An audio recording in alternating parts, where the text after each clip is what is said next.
नमस्कार। एनटिभी कोहलपुर समाचारमा स्वागत छ। म दुर्गा भट्ट। आज विश्वभर बाघ दिवस मनाइएको छ। बाघ संरक्षणको महत्त्वबारे जनचेतना फैलाउने उद्देश्यले हरेक वर्षको जुलाई 29 तारिखमा विश्व बाघ दिवस मनाउने गरिन्छ। बाघको संख्या बढेसँगै यसको संरक्षण र मानव वन्यजन्तु बीचको द्वन्द्व पनि उत्तिकै बढेकाले यसको व्यवस्थापनमा चुनौती पनि थपिएको छ। आजको समाचारमा निर्माण व्यवसायीहरूले विभिन्न आयोजना निर्माणको बक्यौता रकम भुक्तानी गर्न सरकारसँग माग गरेको खबरसँगै देशविदेश र खेलकुदका विविध खबरहरू हुनेछन्। तर सुरुमा प्रमुख समाचार। विभिन्न आयोजना निर्माणको बक्यौता रकम भुक्तानी गर्न निर्माण व्यवसायीको माग। सुदूरपश्चिम प्रदेशभित्र करिब 1 अर्ब रुपियाँको भुक्तानी बाँकी। आज विश्व बाघ दिवस मनाइँदै बाघको संख्या बढेसँगै चुनौती पनि बढ्यो। पछिल्लो 5 वर्षमा मुलुकभर बाघबाट 58 जनाको मृत्यु। मुस्लिम समुदायले शोकका रूपमा मनाउने मोहरम पर्व आज कपिलवस्तुमा पनि मनाइयो। यस पर्वमा तहाजिया बाबाको पूजा गर्ने प्रचलन। संयुक्त राष्ट्र संघद्वारा सिङ्गापुर र कुवेतमा हालै भएको मृत्युदण्डको घटनाप्रति निन्दा। फाँसीको सजाय दिने प्रावधान हटाउन आग्रह। र फिफा महिला विश्वकप फुटबलमा स्विडेनद्वारा इटलीलाई पराजित गर्दै अन्तिम 16मा स्थान पक्का। पानामा र जमैका बीचको खेल भने जारी।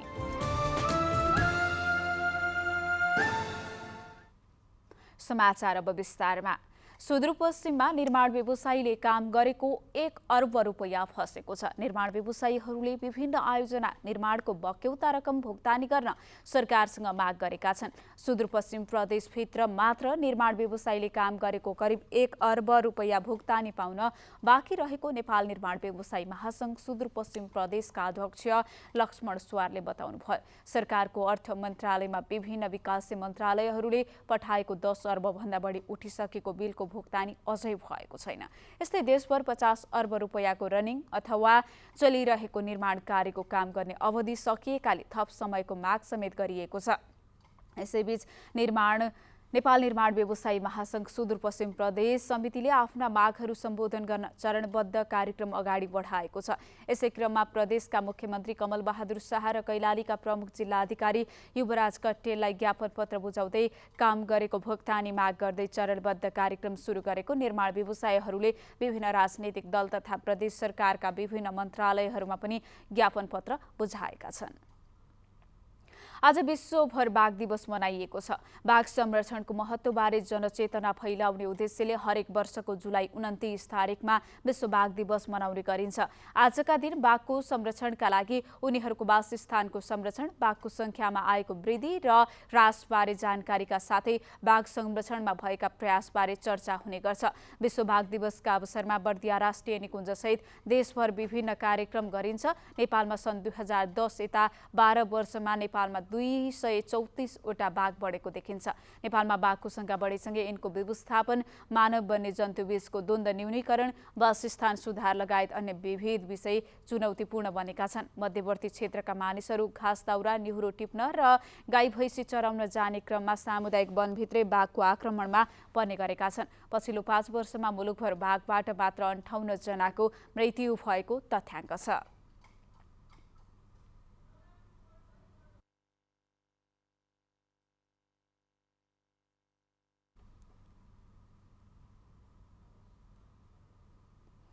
बाघ संरक्षणमा बर्दिया राष्ट्रिय निकुञ्जले सफलता प्राप्त गरिसकेको छ।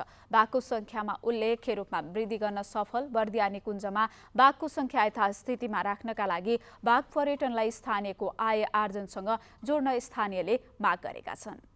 आज 29 जुलाई अर्थात् विश्व बाघ दिवस। बाघ पाइने राष्ट्र तथा संरक्षित क्षेत्रहरूमा आज विश्व बाघ दिवस विभिन्न कार्यक्रम गरी मनाइएको छ।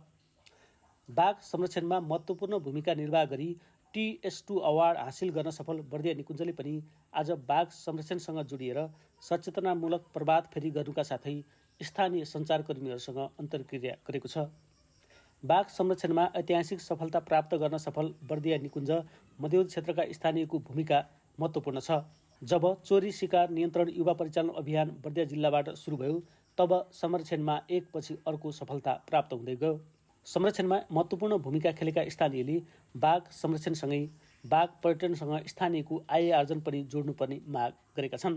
समुदायले अब हामीले वन र वन्यजन्तुको संरक्षण गर्यौँ भने हाम्रो समृद्धिमा टेवा पुग्छ भन्ने कुराको ज्ञान, त्यो सूचना उहाँहरूले विभिन्न माध्यमबाट, हामीबाट, निकुञ्जबाट, ती को शिक्षकहरूले विद्यार्थीलाई दिएको ज्ञानबाट ती कुराहरू समुदायमा पुगेका छन्। बाघ र मानव बीच बर्दिया जिल्लामा पनि द्वन्द्व छ। गत चैत्र 11 र 12 गते ठाकुरद्वारामा भएको राष्ट्रिय बाघ गोष्ठीले पनि मानव र बाघ बीचको द्वन्द्व कम गर्न मानव र बाघ बीच सहअस्तित्व कायम राख्नुपर्ने खालका कार्यक्रम सञ्चालन गर्नुपर्ने निष्कर्ष निकालेको थियो। बाघसँग जोडिएको पर्यटनमा स्थानीयलाई जोड्नका निम्ति निकुञ्ज प्रवेशका लागि 5वटा प्रवेशद्वार खुला गरिएको भन्दै पर्यटनमा स्थानीयलाई जोड्ने खालका अन्य कार्यक्रम सञ्चालन गर्न पहल गरिने प्रमुख संरक्षण अधिकृत अशोक भण्डारीले बताउनुभयो। नेचर गाइडको रूपमा रोजगार उपलब्ध हुन्छ, होटलहरूमा चाहिँ रोजगार उपलब्ध हुनसक्छ। त्यो यस्ता कुराहरूले गर्दाखेरि समृद्धिलाई अलिकति टेवा पुर्याउँछ भन्ने लाग्छ र यो विषयमा हामीले काम गर्न सकेनौँ भने बाघ संरक्षण फेरि अपुरो हुनेछ।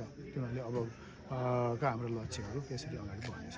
बाघको सङ्ख्या वृद्धिसँगै चुनौतीको रूपमा देखा परेको मानव बाघ द्वन्द्वलाई व्यवस्थापन गर्न निकुञ्ज प्रशासनले पर्यटन मात्र नभई कृषि, पशुपालन तथा अन्य व्यवसायका निम्ति सिपमूलक तालिम तथा रोजगारमूलक कार्यक्रम सञ्चालन गर्नुपर्ने धारणा व्यक्त गर्नुहुन्छ पूर्व प्रमुख संरक्षण अधिकृत रमेश थापा। त्यहाँ पनि बाघलाई चाहिँ समृद्धिसँग कसरी जोड्ने भन्ने विषयमा नै छलफल भएको थियो। यसमा खास गरिकन स्थानीय समुदायहरूलाई उहाँहरूको क्षमता विकास गरेर आय आर्जनसँग जोड्ने, त्यो आय आर्जन भनेको पर्यटकीय क्षेत्र पनि हुनसक्छ, कृषि क्षेत्र पनि हुनसक्छ, अरू व्यावसायिक क्षेत्रहरू पनि हुन सक्छन्। त्यसमा उहाँहरूको क्षमता विकास गरेर उहाँलाई त्यसको माध्यमबाट जीविकोपार्जन सहज बनाउने, आय आर्जन अभिवृद्धि गर्ने खालका कुराहरू छन्। सन् 2009मा 18वटा बाघबाट बढेर सन् 2018मा 87 हुँदै हाल बर्दिया राष्ट्रिय निकुञ्जमा बाघको सङ्ख्या 125 पुगेको छ। ढिल प्रकाश गौतम, नेपाल टेलिभिजन, ठाकुरद्वारा, बर्दिया। शुक्लाफाटा राष्ट्रिय निकुञ्जमा बाघको संख्या बढेसँगै यसको संरक्षणमा पनि चुनौती थपिएको छ। निकुञ्जसँगै जोडिएको भारतीय सीमावर्ती क्षेत्रमा करिब 4 महिनाको अवधिमा 4वटा मृत बाघ भेटिएका थिए। यसले नेपालतर्फ पनि संरक्षण तथा चोरी शिकार नियन्त्रणमा चुनौती थपिएको शुक्लाफाटा राष्ट्रिय निकुञ्जले जनाएको छ। पछिल्लो गणना अनुसार निकुञ्जमा बाघको संख्या 36 छ। शुक्लाफाटामा पछिल्लो केही वर्ष यता चोरी शिकार शून्य जस्तै छ। यस्तै पर्याप्त आहार प्रजातिको उपलब्धताका कारण बाघको संख्या 4 वर्षमा झण्डै दोब्बर पुगेको छ। तर सीमावर्ती क्षेत्रमा बाघको ओहोर दोहोर भइरहेकाले भारततर्फको चोरी शिकारमा शुक्लाफाटाका बाघ पनि पर्न सक्ने शुक्लाफाटा राष्ट्रिय निकुञ्जका सहायक संरक्षण अधिकृत मनोज ऐरले बताउनुभयो। आज विश्व बाघ दिवस विभिन्न जनचेतनामूलक कार्यक्रम गरी मनाइएको छ। बाघको संख्या वृद्धि भएसँगै मानव र वन्यजन्तु बीच द्वन्द्व पनि बढ्दै गएको छ। यसै सन्दर्भमा आज हामीले मानव र वन्यजन्तु बीचको द्वन्द्व रोक्न के गर्न सकिन्छ भनेर कञ्चनपुरका केही स्थानीयलाई सोधेका छौँ। हेरौँ आजको आवाजमा।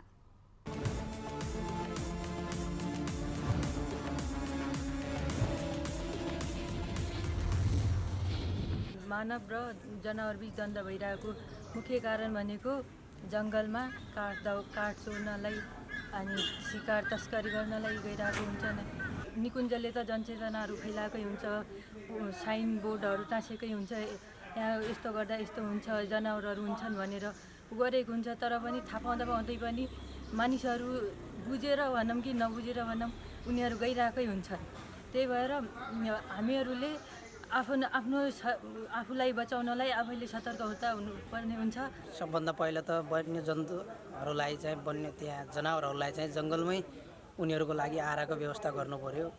उचित व्यवस्थापन उनीहरूको आहारको कमीले नै उनीहरू बाहिर मानिसहरूसँग झम्टिने, आक्रमण गर्ने जस्ता क्रियाकलापहरू गर्ने गर्दछन्।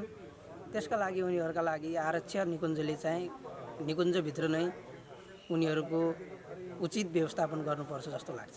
वन्यजन्तु र मानिसबीचको द्वन्द्वलाई कम गर्नको लागि यो बाहिरतिर मध्यवर्ती क्षेत्र र त्यो मध्यवर्ती र गाउँ क्षेत्रमा खास गरी राम्रो फेन्सिङको व्यवस्था गर्ने अनि जङ्गलहरूमा क्यामेराहरूको व्यवस्था गर्ने, कुनै दुर्घटना हुनबाट बच्नको लागि बढी क्यामेराको व्यवस्था गर्ने। मानव र वाइल्ड लाइफहरू बिच चाहिँ कन्फ्लिक्ट हुनुको कारण विशेष गरी चाहिँ यस्तै राष्ट्रिय निकुञ्जको छेउछाउमा भयो, अनि बफरजन क्षेत्र वरिपरि भयो, अनि रोडहरूमा भयो। त्यस्तो ठाउँमा विशेष धेरै हुने गरेको पाइएको छ र हामीहरूले यसलाई नियन्त्रण गर्नका लागि चाहिँ सरकारले अथवा राष्ट्रिय निकुञ्जले भनेका कुराहरू जस्तै निषेधित क्षेत्रमा नजाने साइनहरूको पालना गर्ने, सवारी साधनको प्रयोग गर्दाखेरि पनि स्पिड कन्ट्रोल गरेर त्यसरी रोड क्रस गर्ने, रोडहरूमा सवारी साधन चलाउने। जङ्गलभित्र गयो भने चाहिँ जङ्गली जनावरहरूले आक्रमण गरिहाल्छ, किनकि अब त्यहाँभित्र गएर जिस्क्याउने गर्ने जङ्गली जनावरहरूलाई त्यस्तो छ। त्यही भएर ग्यासहरूको उपलब्ध गराउने अनि हरेक कुराहरू चाहिँ वन जङ्गलमा चाहिँ त्यस्तो त्यो क्यामेराहरूको चाहिँ व्यवस्था गर्ने।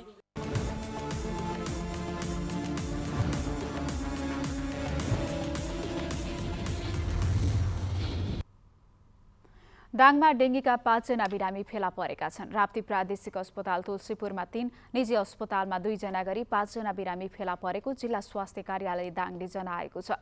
डेङ्गीका बिरामी गत वर्षको तुलनामा यस वर्ष कम मात्रामा फेला परेको स्वास्थ्य कार्यालय दाङका डेङ्गी रोग फोकल पर्सन कमल चन्दले बताउनुभयो। घोराई स्थित राप्ती स्वास्थ्य विज्ञान प्रतिष्ठानमा भने डेङ्गीका बिरामी उपचार गर्न आउनेको संख्या शून्य रहेको चन्दको भनाइ छ। गाउँ गाउँमा डेङ्गी फैलन नदिन सचेतनामूलक कार्यक्रम भइरहेको हुँदा यस वर्ष बिरामीको दर घटेको चन्दको भनाइ छ।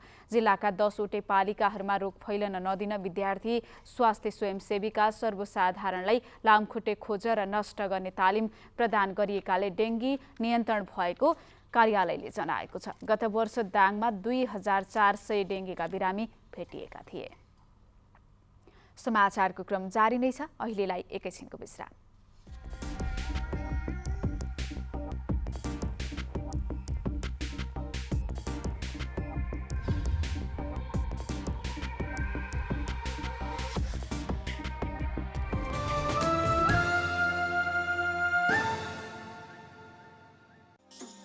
हाम्रो इतिहास, पहिचान र मूल्य मान्यताहरूको प्रतिबिम्ब हो हाम्रो संस्कृति।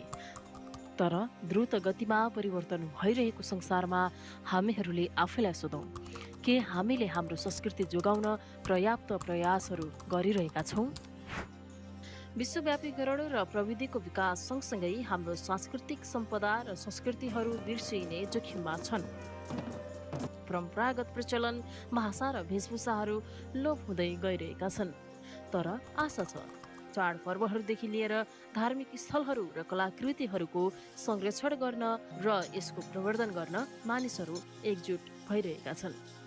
हाम्रो संस्कृतिको संरक्षणले हामीलाई हाम्रो विगतलाई सम्मान गर्न मात्र होइन, यसले रचनात्मकतालाई पनि प्रेरित गर्दछ र आर्थिक विकासका लागि पनि आधार हो। हाम्रो सांस्कृतिक सम्पदा एक पुस्तादेखि अर्को पुस्तामा हस्तान्तरण हुने हुँदा यो हामी र हाम्रो प्रयासमा निर्भर छ। आओ आफ्नो पहिचान र संस्कृतिलाई संरक्षण गर्न एकजुट हौं।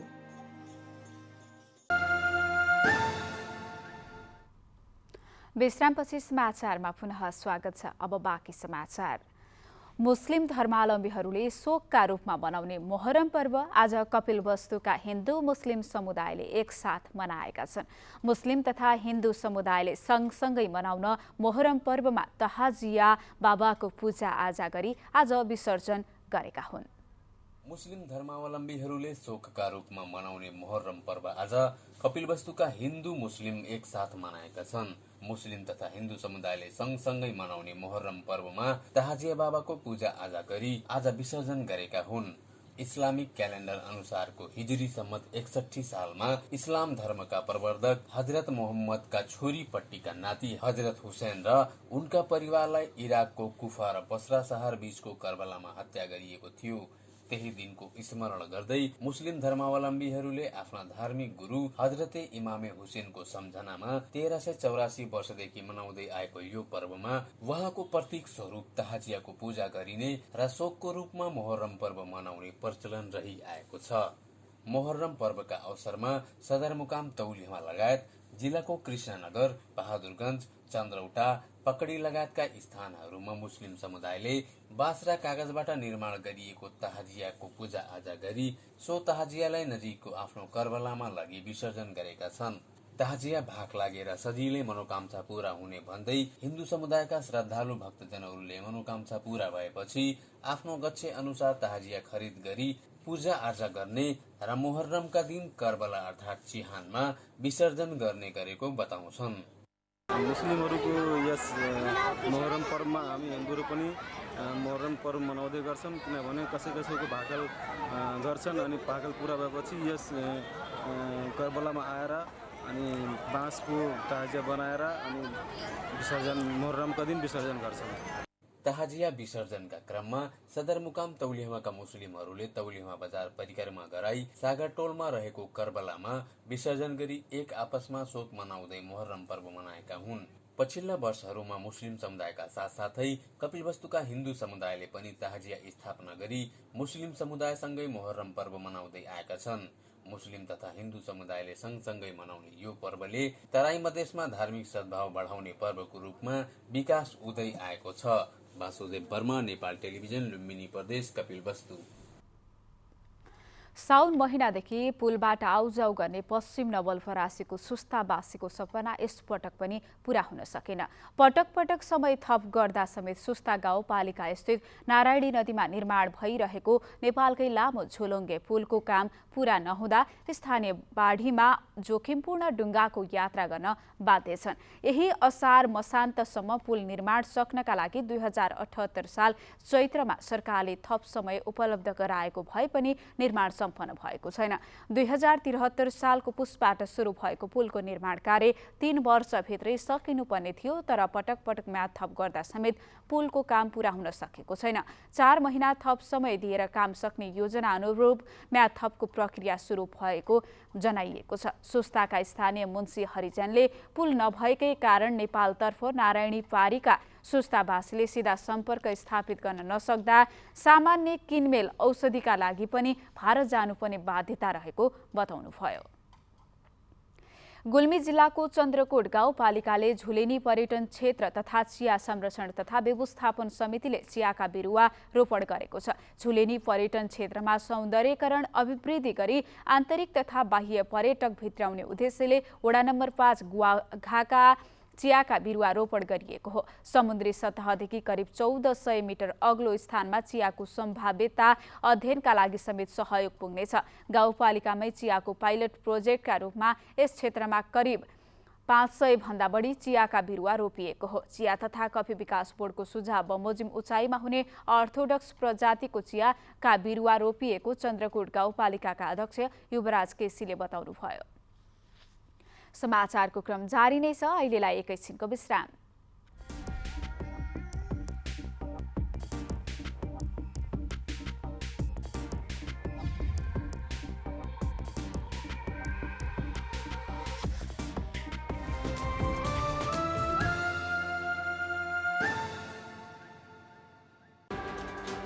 लुम्बिनी, कडाली र सुदूरपश्चिमको आवाज, सत्य सूचना, निष्पक्ष विचार र तटस्थ विश्लेषण, समावेशी आवाज र समतामूलक चरित्र बोकेको देशको सञ्चार सहयात्री, जनताको सूचनाको अधिकार, हामी जिम्मेवार। खबरै खबरको दुनियाँमा अब नयाँ आयाम, विकास र समृद्धिका लागि सञ्चार। एनटिभी कोहलपुर समाचार। तपाईँ एनटिभी कोहलपुर हेर्दै हुनुहुन्छ। अब बाँकी समाचार।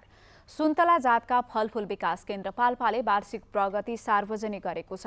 केन्द्रले गत आर्थिक वर्षको बजेटबाट कार्य सम्पादन गरेको कार्यक्रमको प्रगति सार्वजनिक गरेको हो। केन्द्रले गत आर्थिक वर्षमा पुँजीगततर्फ 56.91 र चालु खर्चतर्फ 83.31% प्रगति भएको केन्द्रका प्रमुख वरिष्ठ कृषि विकास अधिकृत दीपक भट्टराईले जानकारी दिनुभयो। केन्द्रबाट 41,379 वटा बिरुवा बिक्री गरिएको बताउनुभयो, जसमा सुन्तला 34,878, कागती 6,015, जुनार 289 र अन्य 197 रहेको कार्यालय प्रमुख भट्टराईको भनाइ छ। केन्द्रले विगत 10 वर्षको तुलनामा यो वर्ष सबैभन्दा धेरै बिरुवा बिक्री गरेको छ, जसबाट 20,39,000 रुपैयाँ राजस्व सङ्कलन भएको केन्द्रका प्रमुख भट्टराईको भनाइ छ। अब अन्तर्राष्ट्रिय समाचार।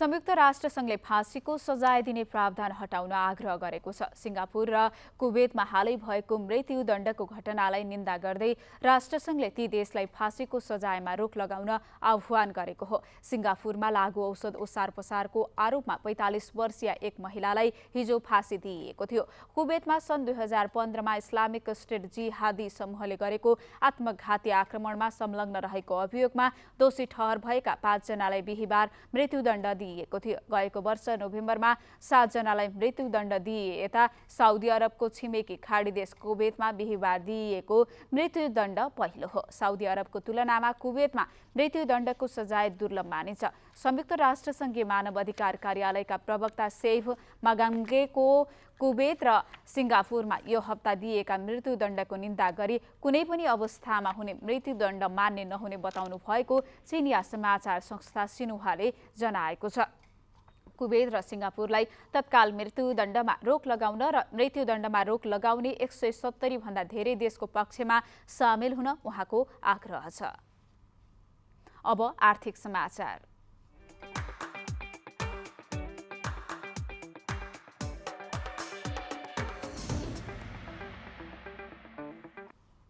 सुदूरपश्चिमको प्रमुख भन्सार नाका कैलाली भन्सारको राजस्व सङ्कलनमा कमी आएको छ। कैलाली भन्सारसँगै कञ्चनपुरको गड्डाचौकी भन्सार कार्यालयको राजस्व सङ्कलनमा पनि कमी आएको छ। कैलाली भन्सार कार्यालयले 2 आर्थिक वर्षदेखि लक्ष्य अनुसारको राजस्व सङ्कलन गर्न सकिरहेको छैन भने गड्डाचौकी भन्सार कार्यालयले 5 आर्थिक वर्षदेखि लक्ष्य अनुसारको राजस्व सङ्कलन गर्न सकिरहेको छैन। आर्थिक वर्ष 2078-79मा कैलाली भन्सारबाट 11 अर्ब 82 करोड 39,17,000 रुपैयाँ राजस्व उठाउने लक्ष्य राखिएकोमा 9 अर्ब 58 करोड 26,50,000 रुपैयाँ मात्र सङ्कलन भएको तथ्याङ्क छ। यो लक्ष्यको 81.04% मात्र हो। त्यस्तै आर्थिक वर्ष 2079-80मा 12 अर्ब 30 करोड 66,78,000 राजस्व सङ्कलन गर्ने लक्ष्य राखिएकोमा असुली 67.41% अर्थात् 8 अर्ब 29 करोड 63,05,000 मात्र भएको कार्यालयले जनाएको छ।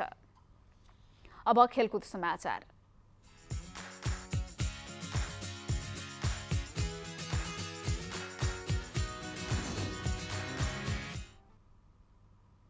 फिफा महिला विश्वकप फुटबलमा स्विडेनले इटलीलाई पराजित गर्दै अन्तिम 16मा स्थान पक्का गरेको छ। आज भएको खेलमा इटलीलाई 5-0 गोल अन्तरको फराकिलो अन्तरले पराजित गर्दै स्विडेनले एक खेल अगावै प्री क्वार्टर फाइनलमा स्थान पक्का गरेको हो। समूह जीमा रहेका स्विडेनको 6 अङ्क भएको छ भने इटलीको 3 अङ्क मात्रै छ। यो समूहमा दक्षिण अफ्रिका र अर्जेन्टिनाको समान 1-1 अङ्क रहेको छ। समूह जीबाट अब 3 मध्ये 1 टिमले अन्तिम 16मा स्थान पक्का गर्नेछ। त्यस्तै आजको अर्को खेलमा समूह एफकै पानामा र जमैका बीचको खेल जारी छ। आउँदो अगस्त 20 तारिकसम्म हुने विश्वकपमा 32 टोलीको सहभागिता रहेको छ।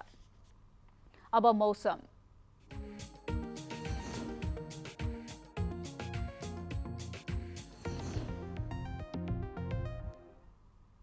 हाल देशभर सामान्यदेखि पूर्ण बदली रही केही स्थानहरूमा हल्कादेखि मध्यम वर्षा भइरहेको छ। आज राति पनि मधेस, बागमती र गण्डकी प्रदेशका 1-2 स्थानमा मेघगर्जन, चट्याङसहित भारी वर्षाको समेत सम्भावना रहेको छ। अब मौसम सम्बन्धी थप विवरण।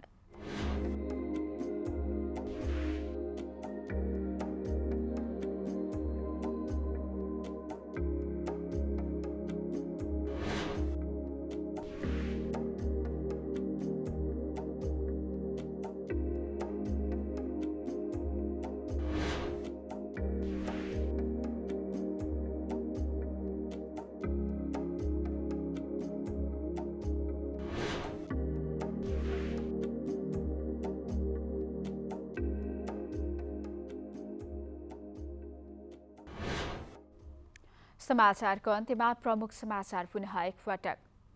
विभिन्न आयोजना निर्माणको बक्यौता रकम भुक्तानी गर्न निर्माण व्यवसायीको माग। सुदूरपश्चिम प्रदेशभित्र करिब 1 अर्ब रुपैयाँको भुक्तानी बाँकी। आज विश्व बाघ दिवस मनाइयो। बाघको संख्या बढेसँगै चुनौती पनि बढ्यो। पछिल्लो 5 वर्षमा मुलुकभर बाघबाट मात्र 58 जनाको मृत्यु। मुस्लिम समुदायले शोकका रूपमा मनाउने मोहरम पर्व आज कपिलवस्तुमा पनि मनाइयो। यस पर्वमा तहाजिया बाबाको पूजा गर्ने प्रचलन। संयुक्त राष्ट्र संघद्वारा सिङ्गापुर र कुवेतमा हालै भएको मृत्युदण्डको घटनाप्रति निन्दा। फाँसीको सजाय दिने प्रावधान हटाउन आग्रह। र फिफा महिला विश्वकप फुटबलमा स्विडेनद्वारा इटलीलाई पराजित गर्दै अन्तिम 16मा स्थान पक्का। पानामा र जमैका बीचको खेल भने जारी।